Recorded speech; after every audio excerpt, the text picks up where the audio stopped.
24 घंटे तो हो ही गए, लेकिन जो वाक़े साहनिया ख़ास तौर पर जो अदालती फ़ैसला आया है उसने सारे मुल्क को दहला कर रख दिया। और ठीक है, ज़िमनी इंतख़ाबात भी अपनी जगह, बल्दियाती इलेक्शन भी अपनी जगह, लेकिन 10 साल बाद जो फ़ैसला आया है अदालत का, उससे ऐसा लगा कि जुर्म जीत गया, इंसाफ हार गया। जाम अब्दुल करीम के बाद शाहरुख जतोई भी बाइज़्ज़त रिहा कर दिया गया। गरीब जोकियो जो था, नादिम जोकियो, जिसके बासर असर कातिल थे, उनको कहा गया कि खून बहा 6 करोड़ का मिला, लेकिन जो अमीरज़ादे शाहजेब का खून बहा, कहते हैं जी 67 करोड़, जी हाँ 67 करोड़ रुपये दिया गया, और उनके वालिद ने शहरियत किसी दूसरे मुल्क में इख्तियार कर ली।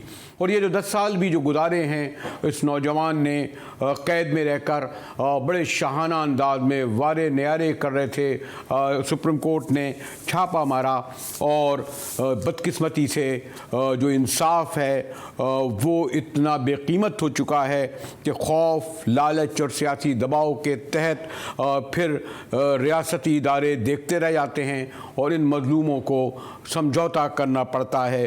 दूसरी तरफ देखिए ना कि ये फ़ैसला इस तरह आया, 20 लाख से ज़्यादा जो हैं इस वक्त छोटी बड़ी अदालतों में मुकदमात जो हैं ज़ेरे इल्तवा हैं। अदलिया बहुत बड़ा सवाल निशान है, लेकिन सियासी जमातों को भी इससे मुबर्रा नहीं ठहराना चाहिए। मैंने राब्ता भी काम किया है प्राइम मिनिस्टर के मामिन से, और मेरे साथ इस वक्त रुकन कौमी असम्बली कराची की शाहिदा रहमानी हैं। शाहिदा बीबी, आप मुझे इल्म है कि एक जो जिस क्लास से आती हैं, जो आपका सियासत मंदर है और आप आम लोगों में रहती हैं, ये जो फ़ैसला आया, अब मैं नादिम जोकियो के से बहुत कुछ गुफ्तगू हो चुकी, मैं उस पर नहीं आऊँगा क्योंकि आपकी पार्टी पॉलिसी है, लेकिन ये जो फ़ैसला, ये जो शाहजेब का आया, क्या मैसेज गया इससे? मैंने तो खैर प्राइम मिनिस्टर के एक माविन से पूछा है कि क्या आप अपील करेंगे।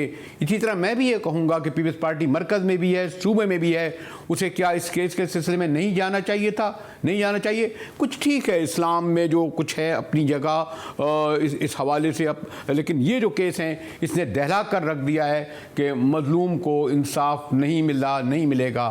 जी शाहिदा बीबी।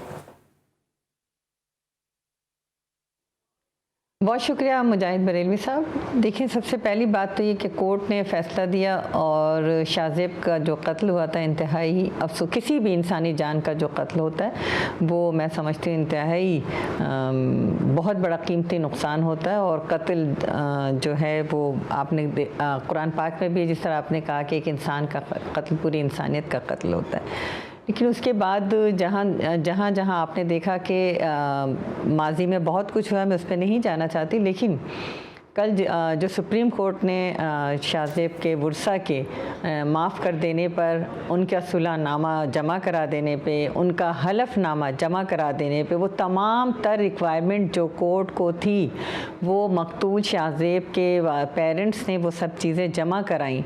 तो इट्स मीन्स के उनकी फैमिली जब राज़ी है तो कुरान में भी और अल्लाह का भी ये हुक्म है कि खून बहा दे दिया जाए, और उसका यही रास्ता आपने देखा, रेवन डेविस केस हो या दूसरे और 2-4 काफ़ी ऐसे केस हैं, जिस तरह आपने अभी खुद स्टार्ट में मिसाल दी थी नाजिम का।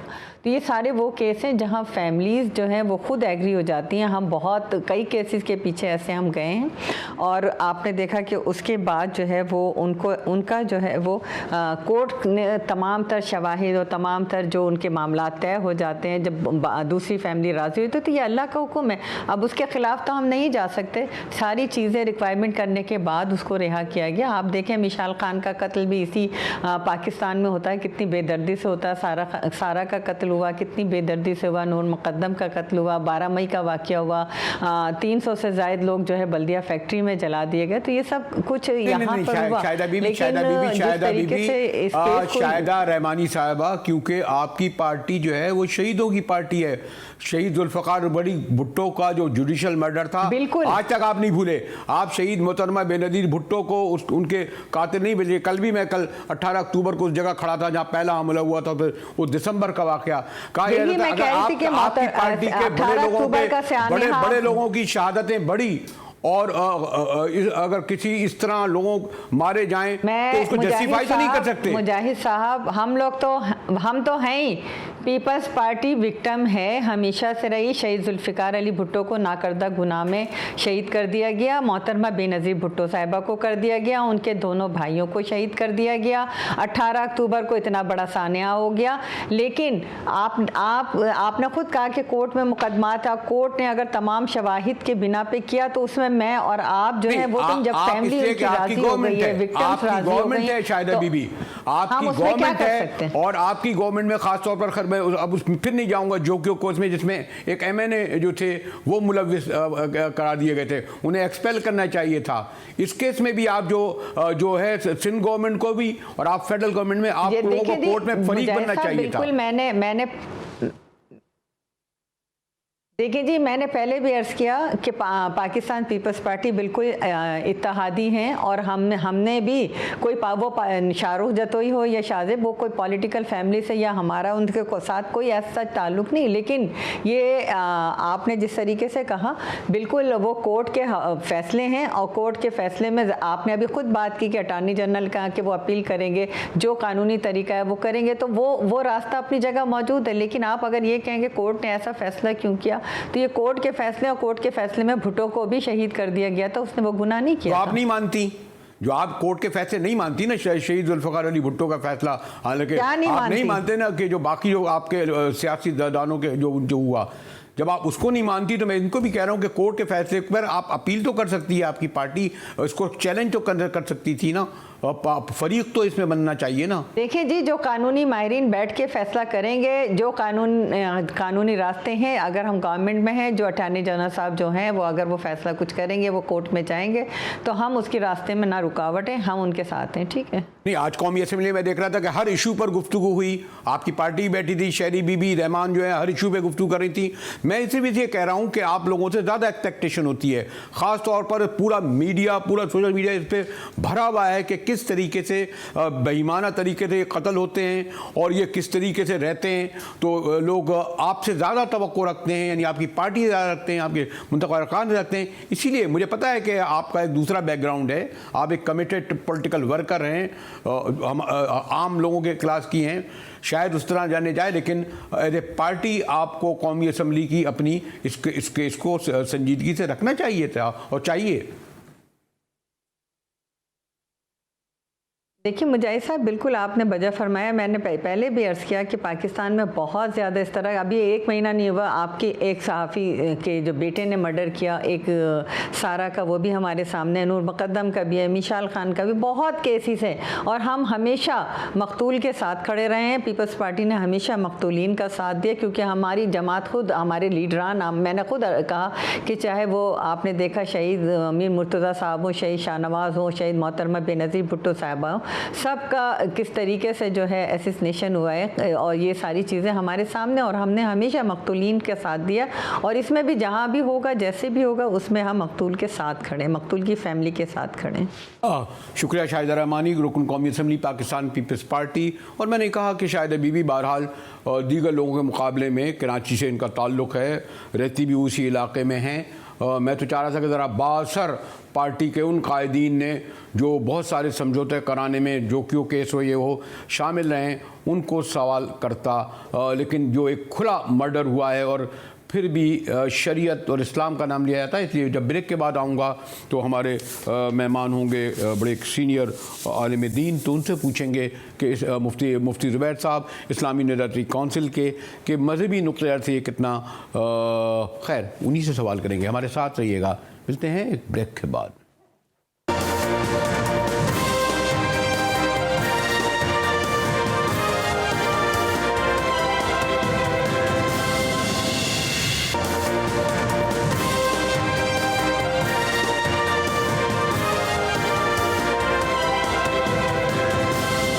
में एक बार फिर मुजाहिद बेलवी आपको खुशामदीद करता है। और जो साहनिया वाक़ा, जैसे मैंने कहा कि इस्लाम के एक सहारा लेकर जिस तरीके से बरियत हुई है उसने सारे मुल्क को दहला कर रख दिया है। हमारे साथ रुकन इस्लामी नॉलेज काउंसिल मोहतरम मुफ्ती मोहम्मद ज़ुबैर साहब हैं।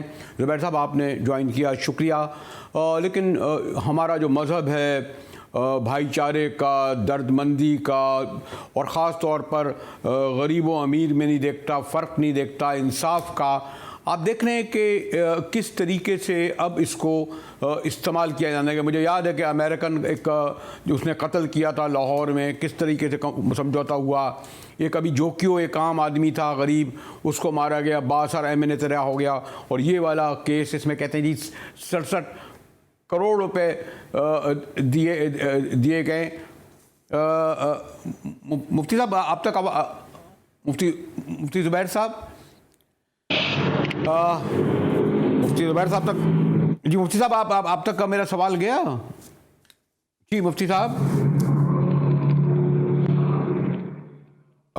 मुफ्ती साहब तक मैं मुफ्ती साहब ज़रा माफ़ कीजिएगा, मुझे ज़रा सा पहुँच नहीं पा रहा हूँ मैं। ज़रा इस दौरान मुझे ज्वाइन किया है वज़ीर आज़म के मामले खुसूसी और अटॉर्नी जनरल रहे हैं जी इरफान कादिर साहब। ये जो फैसला सामने आया है इसने तो बड़े सवाल खड़े कर दिए हैं आइन पर, कानून पर।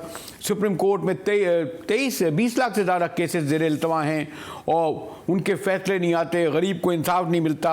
जो क्यों केस एक MNA 62 था, 6 करोड़ दिए, रिहा हो गया। अब ये इस तरह 67 करोड़ रुपये दिए।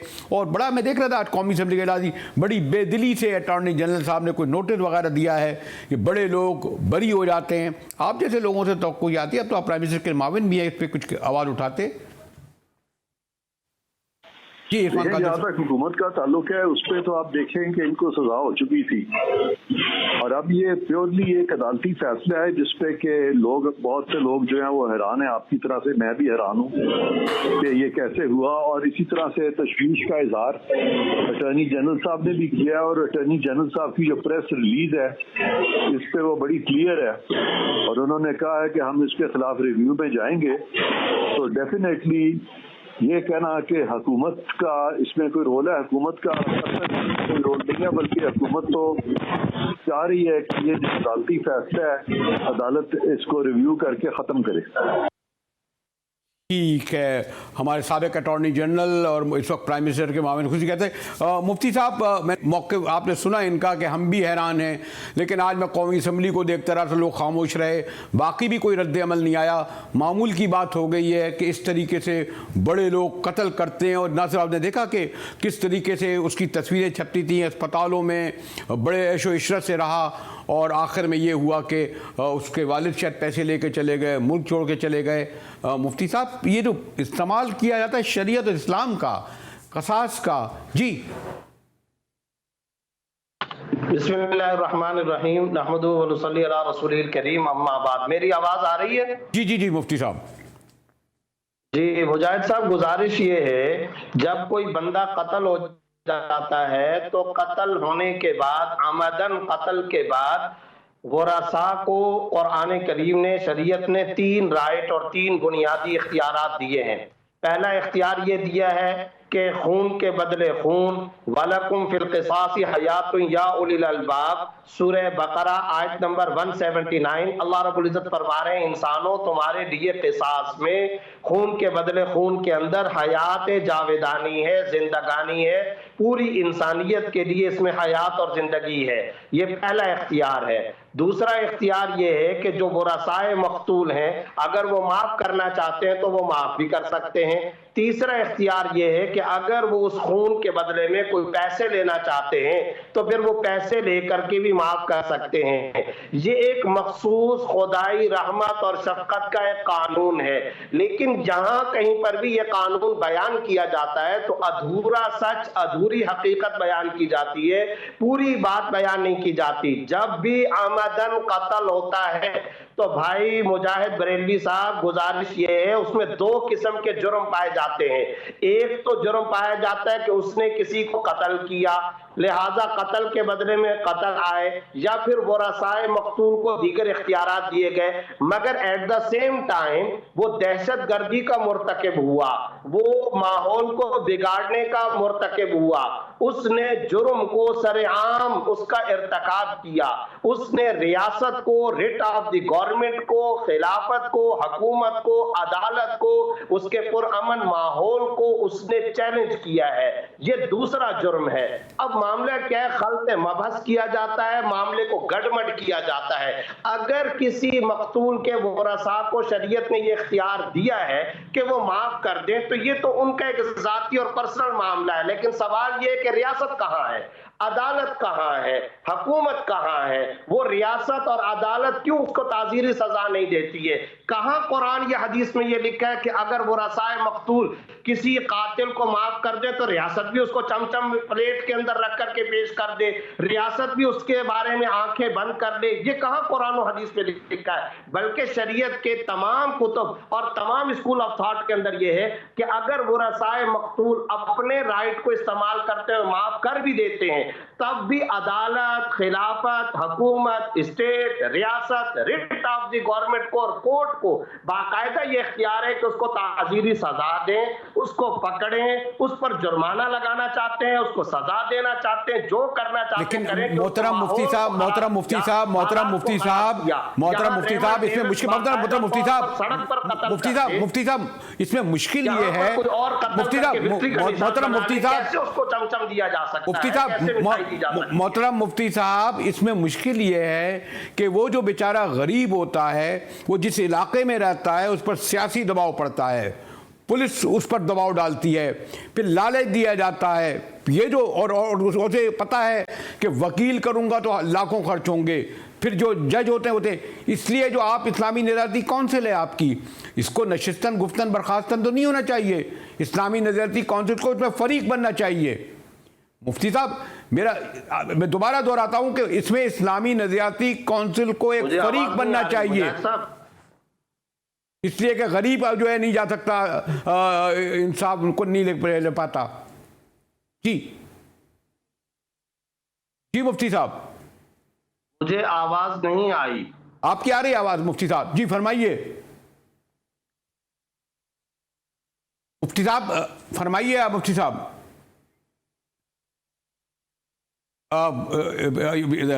ये जो इंटरनेट, ये जो मसला है इसका सेटेलाइट का, ये भी मुश्किल है कि इसमें फिर इंटरनेट की मुश्किल होती है। मैं आता हूं एक ब्रेक के बाद, हमारे साथ रहिएगा।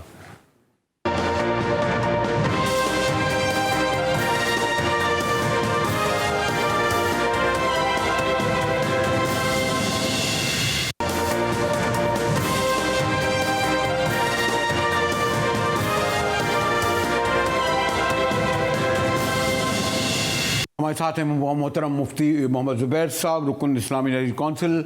और मुफ्ती साहब, आप जिस पुरअसर अंदाज में और मुदल्लिल अंदाज में जो इस अपना मौक़िफ़ पेश कर रहे थे, क्यों ना रुकन इस्लामी नज़रियाती कौंसिल की हैसियत से, बल्कि इस्लामी नज़रियाती कौंसिल को एक फ़रीक होना चाहिए। मुझे नहीं पता कि शरीयत कोर्ट की आजकल क्या पोजीशन है, और सुप्रीम कोर्ट में जाकर जब आप ये दलाइल देंगे, बहुत सारे वकीलों से ज़्यादा देंगे, और इसको एक टेस्ट केस बनाएं ताकि इस तरह ये कसादेत को जो है इस्तेमाल ये जो है अमीर लोग ना कर सकें। और क्योंकि आपने वजह फरमाया ये दहशत गर्दी का केस है मुफ्ती साहब।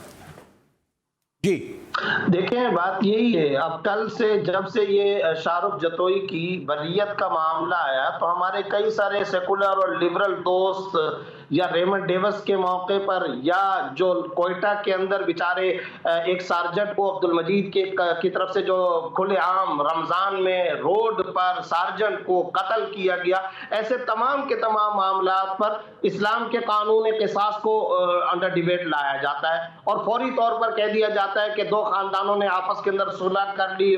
भाई, सवाल ये है, एक गैर मुल्की गोरा लाहौर की सड़क पर नौजवानों का अपनी गाड़ी के जरिए हिट करके मर्डर करता है, और फिर वो गली मोहल्ले के अंदर आपस में कोई मामला तय हो जाता है, तो क्या मतलब है कि रियासत अब उसको वीआईपी प्रोटोकॉल दे, स्टेट खामोश रहेगी, अदालत हमारी खामोश रहेगी?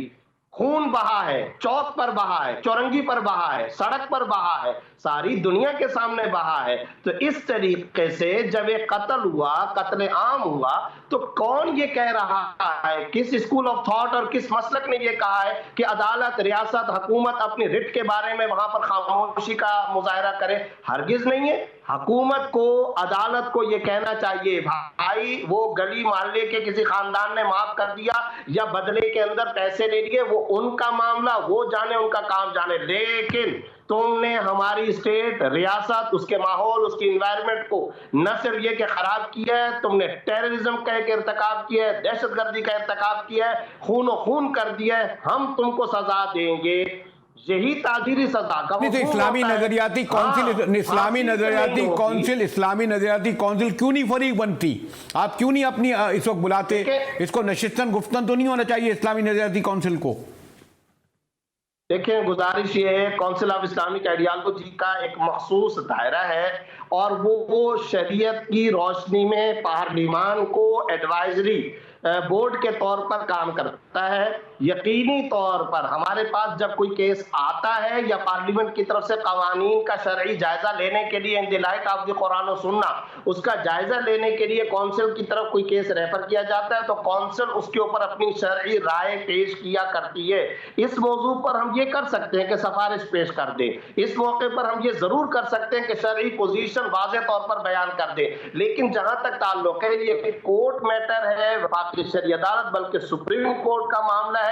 असल नुक्ते की बात यह कि सरकारी वकील इंटरेस्ट ही नहीं ले रहा, हुकूमत ने इसमें इंटरेस्ट ही नहीं लिया है। सरकारी वकील जब उसके अंदर कंसर्न नहीं है, जब हुकूमत इसके अंदर किसी किस्म का रियासती तौर पर दिलचस्पी का मुजाहरा नहीं करती है, तो फिर किसी और को कहां से, किस तरह का ये कहा जा सकता है, ब्लेम किया जा सकता है? असल मसला अदालती सिस्टम का है। साथ साथ मुजाहिद बरेलवी साहब, मैं एक और बात भी कहता हूं, क्या हमारे मुल्क में पान वाले को, प्याज वाले को, घास वाले को, खेत वाले को, क्या छोटे छोटे साइकिल चोर, आटा चोर, छोटे छोटे मुजरिमों के साथ 10-10 साल तक उनको जेलों के अंदर सड़ते रहने देने के बेशुमार मामला हमारे सामने नहीं आए? और क्या ये केस हमारे सामने कई दफा नहीं आया कि मुल्जिमान को फांसी दे दी गई, बाद अज मर्ग अदालती तौर पर उनको बाइज्जत बरी किया जाता है, जबकि वो बेचारा मुल्जिम करार देकर 2 साल पहले फांसी पा चुका है?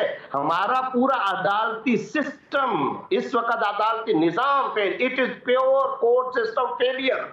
ये कोर्ट सिस्टम का फेलियर है। इस पर हम क्यों नहीं आते? अदालती निजाम की सुस्ती है, जस्टिस सिस्टम हमारा फरसुदा हो चुका है। इस नुक्ते पर हमको आना चाहिए, बजाय इसके हजरत मुफ्ती, हजरत आपने बिल्कुल दुरुस्त फरमाया। मुफ्ती जुबैर साहब जिस पुरजोश तरीके से, मैं वक्त की कमी के सबब हजरत को पूरा वक्त नहीं दे सका, लेकिन जो दलाइल उन्होंने दिए ये यकीनन ऐवान इक़्तिदार में भी, ऐवान अदालत में भी पहुँचें और इस केस का नोटिस लिया जाए कि ये कातिल को माफ नहीं किया आपने, पूरी कौम को जो है ये बताया कि जुर्म जीता है, इंसाफ हारा है। इसी के साथ ही GTV से मुजाहिद बरेलवी को इजाज़त दीजिए।